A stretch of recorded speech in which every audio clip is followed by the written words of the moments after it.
Hi everyone, I just wanted to make a short video today on the AC Infinity Airtap series register booster and talk about the settings that I use that I found to be the most effective during the wintertime or summertime months and how these things actually work. And how beneficial they are and how effective they've worked in our home.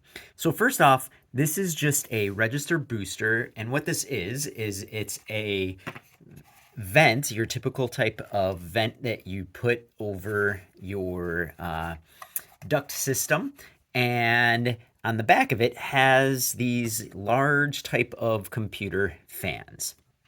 And what it does is you put it in the vent register, and the point of it is it's going to take the air from the ductwork and really pull it out and make sure that on the long run, so if you have a room that's extremely far away from the furnace and is a very long run, or you have a room that's over a garage, the point of it is that it's going to take the hot air that's sitting in that ductwork and really make sure that it pushes it through and out into the room.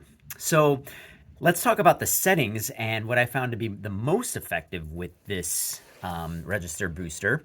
And that is, first off, we need to understand what this number represents. The 65 degrees that is showing right now on the device doesn't represent the temperature in the room. It represents the temperature that is in the ductwork. So right now at idle, the furnace is off. It's sitting at 65 degrees in this ductwork. And this is an extremely important number to pay attention to. What you really want to do is you want to have your furnace off for probably about an hour and kind of gauge where this falls to. And the reason is that you want this to kick on, the fans in this, to kick on when your furnace kicks on. You don't want it just running all of the time and wasting energy and that sort of a thing. You want it to kick on when the furnace kicks on, and then you want it to shut off a little bit after the furnace shuts off. And the reason is that there's still going to be a ton of warm air in that ductwork that you want to push out into your room by these two fans, even when your furnace is off. So it's sitting at 65 degrees idle. So let's talk about that. When I hit this menu key here, you're going to see that there is a snowflake that comes up, and I have this setting to off because this is what you're going to use during the AC time, during the summertime.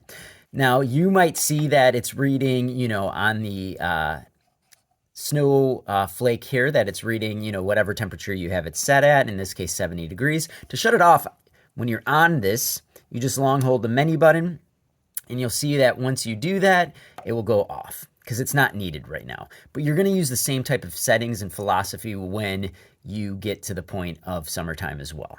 So the next one, I'm going to hit the menu button again, is the flame. And I have that set to 67. And the reason is that a majority of the time, my air duct here sits at idle at about 65 degrees, 64 degrees when the system's been off for a while. So what happens is when you set this to a degree or two above where it normally sits, I set it to 2 to 3 degrees above where it normally sits idle, that when the furnace kicks on, it's only going to take a couple minutes to go from that 65 degrees to the 67 degrees to start the fans. So what happens is furnace kicks on, the air duct's reading at 64, 65 degrees, the warm air starts going through, and a couple minutes later, it's already 67 degrees in that air duct, and it starts pushing that warm air out. And then you'll see that depending on how long your furnace cycles for, if it's on for quite some time, the temperature in your air duct is going to reach 100 degrees, 110 degrees, and what's going to happen is that eventually it's going to shut off when the house gets to the temperature you have the thermostat set at. But what's great about this then is that if your register is blowing out 100-degree air, it's going to stay on and blow out that air until it falls under 67 degrees, what I have it set at.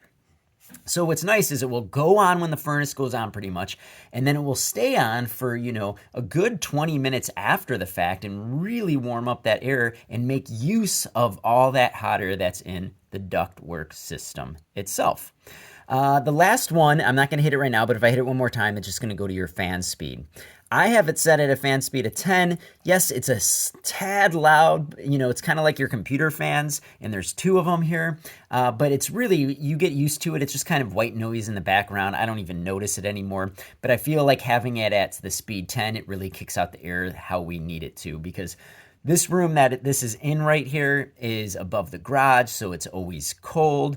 And this easily helps and raises the temperature in the room, you know, several degrees really, by having these installed in the certain rooms that have trouble, that are either really far away from the furnace or that are above the garage. So it's, you know, it really does help, and it really, you can tell how it really kicks out that warm air when they go on. So basically, I just wanted to talk about how these things work and what settings to use, you know, during the wintertime in the furnace, and how they actually work and what to set it as. The same thing will go for the summer. You'll set it to the summer temperature, figure out where the temp is idle, set it to, you know, a different degree than that, so it kicks on and off in that same type of way. So hopefully you found this somewhat helpful.